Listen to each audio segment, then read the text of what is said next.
দুবাইয়ের তাক লাগানো ঝলমলে গগনচুম্বী ভবন, এর স্কাইলাইন দেখতেও সারা বিশ্বের মানুষ আসেন এখানে।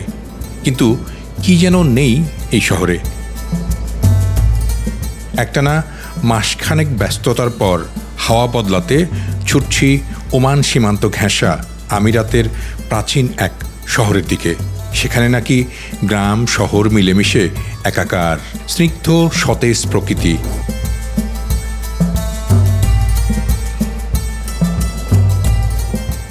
গরম পড়ার আগে কিংবা ঈদ রোজার ছুটিতে আমার মতো অনেকেই সেখানে যাচ্ছেন। বলছি আলাইনের কথা। রাস্তা দিয়ে ঢোকার সময়ই যার সৌন্দর্য চোখে পড়ে। আরব আমিরাতের গার্ডেন সিটি হিসেবে পরিচিত আলাইন দেশটির চতুর্থ বড় শহর। দুবাই থেকে 120 কিলোমিটার দূরের এ যাত্রায় সময় লাগলো মাত্র 1.5 ঘন্টার মতো। কঠোর নির্দেশ আর আইনে নিয়ন্ত্রণ হয় আলাইনের যাবতীয়। বহুতল ভবন গড়া একেবারে নিষিদ্ধ। আবাসিক বাণিজ্যিক যে কোনো ভবনই হোক, তার উচ্চতা কোনোভাবেই বাড়ানো যাবে না। সর্বোচ্চ 7 তলা পর্যন্ত হতে পারে, তাও বিশেষ অনুমোদনের পর। পথে পথে খেজুর বাগান আর প্রচুর মসজিদ আলাইনে।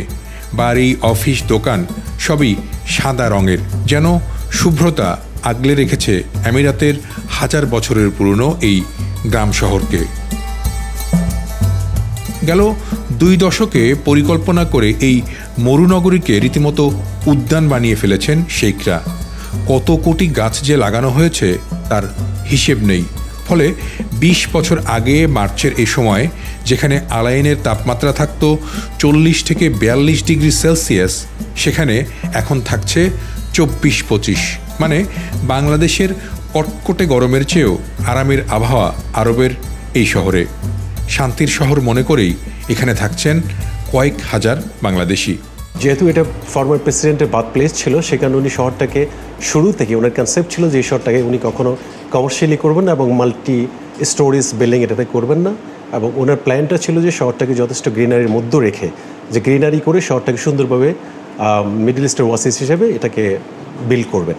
তো সেই কারণে একেবারে ডে 1 থেকে শহরটাকে আমরা বলতে পারি যে it's a greenery city, not only in UAE, whole middle ইস্টের মধ্যেই। তো এটার কারণটা ছিল যেহেতু অনেকগুলি এক্সেলেন্সির এখানে বার্থ প্লেস ছিল এই শহরটা। তারপরে ধরুন আমাদের এক্সপেক্টেড পিপল যারা এই শহরটার মধ্যে থেকে থাকে, এই মানুষগুলি যখন ওয়ান্স তারা এই শহরটাতে আসে, হয়তো শুরুতে অপছন্দ করলেও কিন্তু শহরটার মধ্যে যে চার্মটা, যে বিউটিটা, এটাকে ওরা যখন এনজয় করা শুরু করে, তখন ওরা চিন্তা করে যে আমি বোধহয় সেটেল ডাউন করার জন্য অন্য স্টেটগুলির চেয়ে আলাইনটাকে ওরা খুব বেশি প্রেফারেন্স দিয়ে থাকে। প্রেফারেন্সের নাম্বার 1 হলো এটার মধ্যে কোনো স্ট্রেস নেই, শহরটা স্ট্রেসলেস, ম্যানমেড হলেও প্রচণ্ড বিউটিফুল।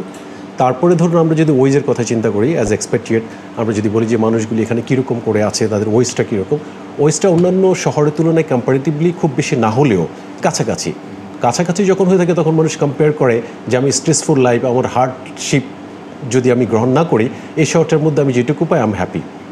এই হ্যাপিনেসের জন্য, স্ট্রেসলেস এবং এই সৌন্দর্যের জন্য মানুষ এই শহরটাকে প্রচণ্ড রকম পছন্দ করে। এবং এখানে ওয়ান্স তারা কিছুদিন থেকে যায়, তখন তারা চিন্তা করে যে আমি বোধহয় এখানে সেটেল ডাউন করবো।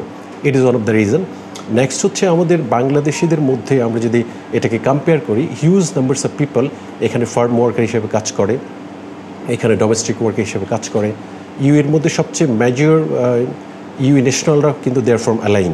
ওরা অন্যান্য শহরে সেটেল করছে টু, বাট ওরা মোস্টলি অরিজিন ফ্রম আলাইন। সেই কারণে শহরটার প্রতি তাদের যেরকম কনসেন্ট্রেশন রয়েছে, তাদের একটা কমফোর্ট জোন রয়েছে, ওদের ভালোবাসা রয়েছে। নাম্বার 2 হচ্ছে এখানে mostly farm worker, multi national অফিসের সংখ্যাটা খুবই কম। আর আমাদের বাংলাদেশিদের মধ্যে কিছু লোকজন আছে যারা এসএমই বিজনেস করে থাকে, even they are doing very well. তো এইসব কিছুকে আমরা যদি বিশ্লেষণ করে থাকি, যেহেতু এটার মধ্যে মাল্টি ফোকাসিং ভাবটা খুবই কম, তো সেই কারণে এখানে কমিউনিটিও একে অপরকে, যেহেতু স্মল কমিউনিটি, আমরা একে অপরকে খুব প্রচণ্ড ক্লোজলি চিনি। তো সেই কারণে শহরটার মধ্যে ভ্রাতৃত্বমূলক মনোভাব, ফ্রেন্ডশিপস অ্যান্ড পলিটিক্যালি অন্য স্টেটগুলিতে যেটা হয়ে থাকে তার চেয়ে আমার তো মনে করি ইয়েস, এটা এখানে বেটার এনভায়রনমেন্ট আছে। এখানে it's a homely, you can say it's এক কথাই এটা আমরা খুব হোমলি ফিল করছি এবং we really proud for that, যে এখানের মধ্যে কোনো রকম দলাদলি অত বেশি পরিমাণে নেই এখানে। 5100 বর্গমাইলের আলাইন অনেকটাই ওমান সীমান্ত দিয়ে ঘেরা। কাঁটাতারের বেড়া আছে এই অংশ জুড়ে। যাতায়াতের গেটও আছে। বহু ওমানি সুন্দর সতেজ জীবনযাপনের জন্য এপারে এসে বসত গেড়েছেন। ওপারের সীমান্ত ঘেঁষেও গড়ে উঠেছে নতুন বসতি। আলাইন সীমান্ত ঘেঁষা ওমানের শহর আল বুরাইমি। এ পথে আমিরাতের নাগরিকরা বিনে ভিসায় যাতায়াত করতে পারেন ওমানে। বাংলাদেশি বাদে আরব আমিরাতে থাকা রেসিডেন্ট অন্য দেশের নাগরিকরাও ভিসাবিহীন যাতায়াতের অনুমতি পান। শান্ত এক সৌন্দর্যে বিমোহিত এই আরবীয় জনপদ, যাকে সবুজ সতেজ করে তুলেছেন বাংলাদেশিরাই, আর তাদের হাতেই হয়েছে বহু খামার ও বাগান। দুবাই আরব আমিরাতের মধ্যে সবচাইতে নিরিবিলি এবং সুন্দর পরিবেশের জায়গা বা গ্রাম হচ্ছে আলাইন।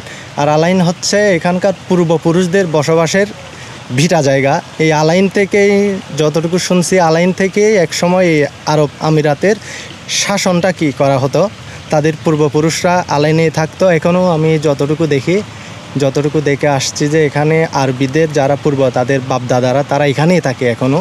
তাদের ছেলেপেলেরা হয়তো দুবাইতে, আবুধাবিতে ব্যবসা বাণিজ্য বা পড়ালেখার দিক দিয়ে থাকে, কিন্তু তাদের পূর্বপুরুষরা আলাইনে থাকে। আর এখানে প্রচুর ওমানিও আছে, তারাও এখানকার ন্যাশনালিটি ভুক্ত।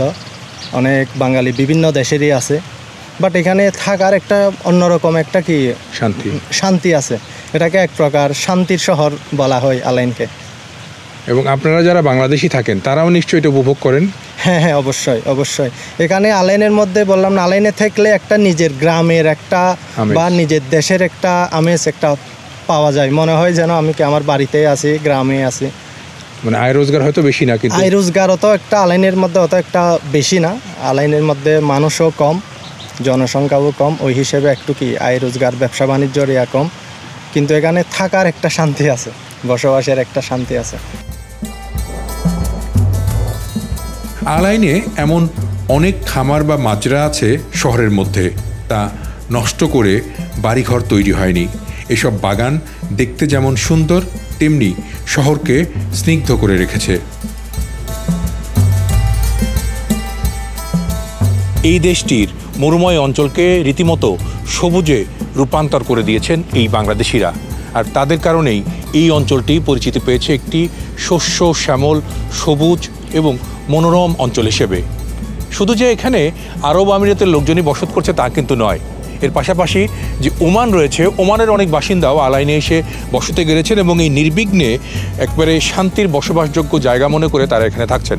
বাংলাদেশিরা যারা এখানে আছেন তারা হয়তো বেতন বেশি পান না, তাদের জীবনমান হয়তো উন্নত হয়নি, তারা হয়তো অনেক টাকা করি উপার্জন করে এই এলাকায় ধনী কিংবা ধনাঢ্য বনে যাননি, কিন্তু একটি শান্তির শহরে থেকে, একটি ভালো পরিবেশে থেকে তাদের মনও ভালো থাকছে এবং তারা রীতিমতো মনে করছেন যে বাংলাদেশের আবহাওয়ায় তারা এখানে থাকছেন, বেড়ে উঠছেন।